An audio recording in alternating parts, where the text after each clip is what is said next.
नमस्कार दोस्तों, आज हम आपको महाभारत काल के एक ऐसे रहस्यमय योद्धा के बारे में बताने जा रहे हैं जो आज भी जीवित है और जिसका उल्लेख वेद पुराणों में भी मिलता है, जो हजारों सालों से आज भी मुक्ति की तलाश में जंगलों और पहाड़ों में भटक रहा है।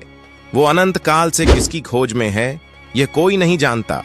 कभी वह दिन में भ्रम की तरह प्रकट होता है तो कभी अंधेरी रात में चुपके से आता है। कुछ के लिए वो सिर्फ कहानियों का किरदार है, मगर कई लोग मानते हैं कि उन्होंने देखा है उसे अपनी आंखों से, उस दिव्य देहधारी को कोढ़ की पीड़ा में तड़पते और अपने जख्म को आराम देने के लिए तेल मांगते हुए। दोस्तों, हम बात कर रहे हैं चिरंजीवी अश्वत्थामा की।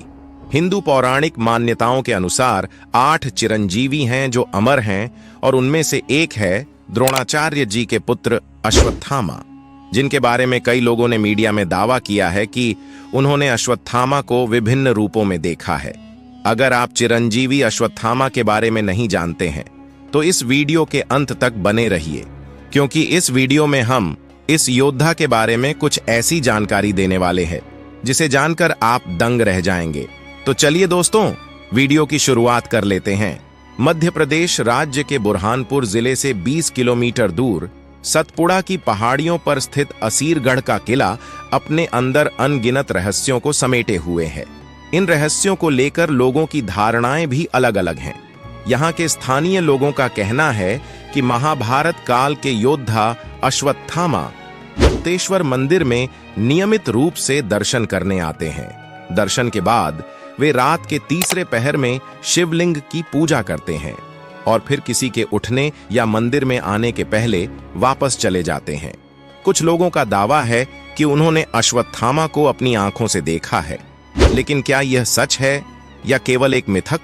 यदि यह केवल एक कहानी है तो कौन है जो हर सुबह मंदिर में शिवजी की पूजा करने आता है और फिर गायब हो जाता है? आखिर क्यों हर दिन शिवलिंग पर फूल चढ़ाए दिखते हैं, जल चढ़ा मिलता है, जबकि सूर्यास्त के बाद असीरगढ़ किले में किसी को भी अंदर रुकने की अनुमति नहीं है और शाम होते ही हर जगह ताले लगाए जाते हैं, पूरे किले को बंद किया जाता है? फिर भी वहां कोई कैसे प्रवेश कर सकता है? यह तभी संभव होता है जब किसी के पास दैवीय शक्तियां हों। वे लोग जिन्होंने अश्वत्थामा को देखा है, उनकी माने तो अश्वत्थामा की लंबाई किसी साधारण इंसान से कहीं अधिक है। उनके शरीर पर गहरे घाव है, साथ ही कोढ़ रोग ने उन्हें जकड़ लिया है। उनके शरीर के विभिन्न अंगों और माथे से लगातार खून बहता रहता है। इन घावों को भरने के लिए वे अक्सर लोगों से तेल मांगते नजर आते हैं। लोगों का मानना है कि अश्वत्थामा के घाव महाभारत युद्ध के दौरान लगे थे। युद्ध में उन्हें गंभीर चोटें लगी थीं जो आज भी भर नहीं पाए हैं। भगवान कृष्ण द्वारा दिए गए श्राप के कारण वे आज भी जंगलों में भटक रहे हैं।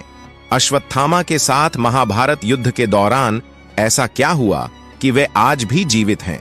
वे मृत्यु की तलाश में भटक रहे हैं, लेकिन उन्हें मृत्यु नहीं आती।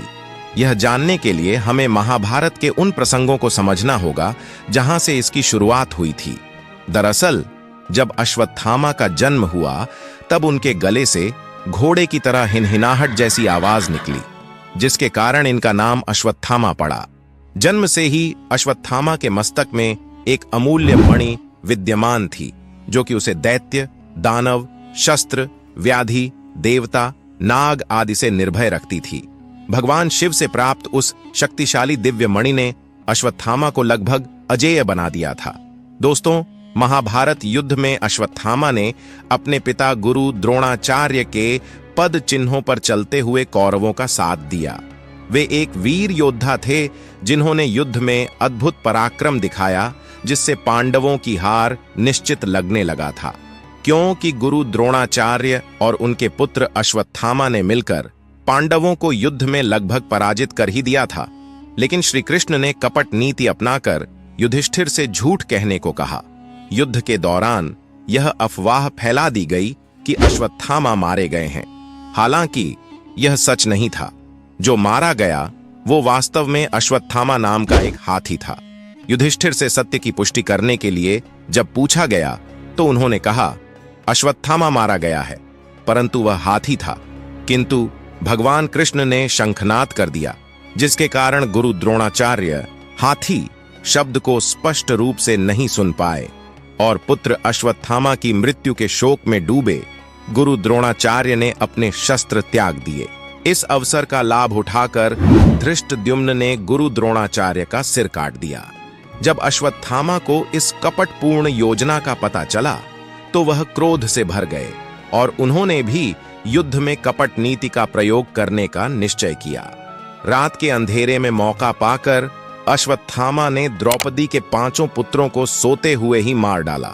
यह जानकर अर्जुन क्रोधित हो गए और अश्वत्थामा का पीछा करने लगे। अचानक अश्वत्थामा ने अर्जुन पर ब्रह्मास्त्र चला दिया।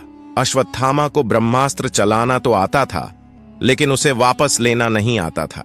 इसलिए ब्रह्मास्त्र को रोकने के लिए अश्वत्थामा ने इसे अभिमन्यु की पत्नी उत्तरा के गर्भ की ओर मोड़ दिया। निर्दोष बच्चों और महिलाओं की हत्या करना अधर्म है, यह कहते हुए भगवान कृष्ण क्रोधित हो गए और अश्वत्थामा के माथे से मणि निकाल लिया और श्री कृष्ण ने उन्हें कलयुग के अंत तक पृथ्वी पर भटकने का श्राप दिया। मणि के निकल जाने से अश्वत्थामा की सारी शक्तियां समाप्त हो गईं। ऐसा माना जाता है कि तब से लेकर आज तक अश्वत्थामा के माथे से लगातार खून बह रहा है। उनके शरीर पर महाभारत कालीन घाव आज भी मौजूद हैं, जो अभी तक भरे नहीं हैं। अश्वत्थामा ने 5000 साल पृथ्वी पर भटकते हुए बिताए हैं और पता नहीं कितने ही युग उन्हें और इसी तरह भटकते हुए बिताने बाकी हैं।